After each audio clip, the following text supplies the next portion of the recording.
ახალქალაქის მუნიციპალიტეტში სამ საჯარო სკოლას სრული რეაბილიტაცია ჩაუტარდა. ალასტარის, კოთელიისა და დადეშის განახლებული სკოლები განათლების მინისტრმა დაათვალიერა. გივი მიქანაძე მოსწავლეებს, მასწავლებლებსა და სკოლის სხვა თანამშრომლებს შეხვდა. მათ თანამედროვე სტანდარტების შესაბამის საგანმანათლებლო გარემოში სწავლის გაგრძელება მიულოცა.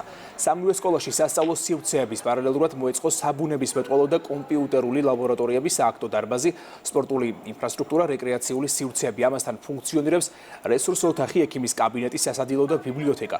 სკოლები ადაპტირებულია, პროექტების ჯამურმა ღირებულებამ 10 მილიონ ლარზე მეტი შეადგინა. ამ სკოლების რეაბილიტაცია ბოლო რამდენიმე წელიწადია ინტენსიურად მიმდინარეობდა განათლების, მეცნიერებისა და ახალგაზრდობის სამინისტროს მიერ.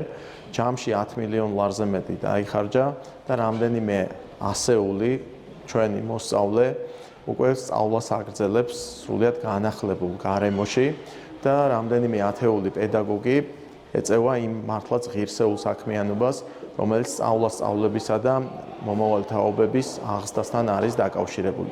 ეს კიდევ ერთხელ ხაზს უსვავს, რომ სასკოლო ინფრასტრუქტურის განახლება, რომელიც პრემიერ-მინისტრის ინიციატივით უკვე რამდენიმე წელიწადია მიმდინარეობს, არის ჩვენი ქვეყნის და ხელისუფლების პრიორიტეტი. სკოლები არიან სრულად აღჭურვილი შესაბამისი ინვენტარით და შესაბამისი აღჭურვილობით.